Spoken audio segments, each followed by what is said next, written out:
Mobile phone വാങ്ങുന്ന വ്ളോഗിന് ശേഷം അടുത്തിട്ട് ഞാൻ ട്രാവലിംഗ് വ്ളോഗുമായിട്ട് എത്തിയിരിക്കുകയാണ് സുഹൃത്തുക്കളെ. ഇന്ന് നമ്മൾ പോകാൻ പോകുന്നത് പൂരങ്ങളുടെ പൂരമായ അല്ലെങ്കിൽ വേണ്ട നമ്മുടെ സ്വന്തം തൃശ്ശൂരാണ്. തൃശ്ശൂർ പോകാൻ വേണ്ടിയിട്ട് ഞാൻ എന്തിനാണ് ഇത്ര ആറ്റിറ്റ്യൂഡ് എന്ന് എനിക്ക് തന്നെ മനസ്സിലാവുന്നില്ല. നേരെ ഞങ്ങൾ ലിഫ്റ്റിൽ കയറി പ്ലാറ്റ്ഫോമിലോട്ട് പോവാണ്. ഇതാണ് സുഹൃത്തുക്കളെ നമ്മുടെ സ്വന്തം കൊല്ലം റെയിൽവേ സ്റ്റേഷൻ. കറന്റ് ഇപ്പോൾ വർക്ക് നടന്നുകൊണ്ടിരിക്കുകയാണ്. വീഡിയോയ്ക്ക് പോസ് ചെയ്യാൻ പറഞ്ഞപ്പോൾ ഇവിടെ ആറ്റിറ്റ്യൂഡ് ഒന്നും നിങ്ങൾ ആരും കാണാതെ പോകരുത്.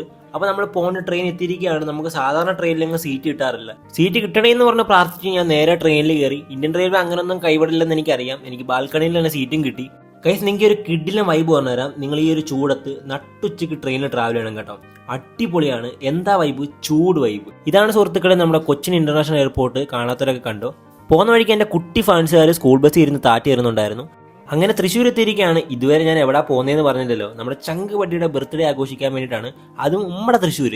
അങ്ങനെ നമ്മളൊരു ബസ്സിൽ കയറിയിരിക്കുകയാണ് സുഹൃത്തുക്കളെ. ആ ബസ്സിൽ ഡ്രൈവർ ആണെങ്കിൽ 100-110 എന്ന് പറഞ്ഞ് പേട തന്നെ പേട. അങ്ങനെ ലാസ്റ്റ് നമ്മൾ ഓട്ടോയൊക്കെ വിളിച്ച് ബർത്ത്ഡേ ബോയുടെ വീട്ടിലെത്തി. ബർത്ത്ഡേ ബോയുടെ അപ്പോഴത്തെ റിയാക്ഷനാണ് നിങ്ങൾ കണ്ടുകൊണ്ടിരിക്കുന്നത്. ബാക്കി കാര്യങ്ങളൊക്കെ നമുക്ക് അടുത്ത വ്ളോഗിൽ കാണാം.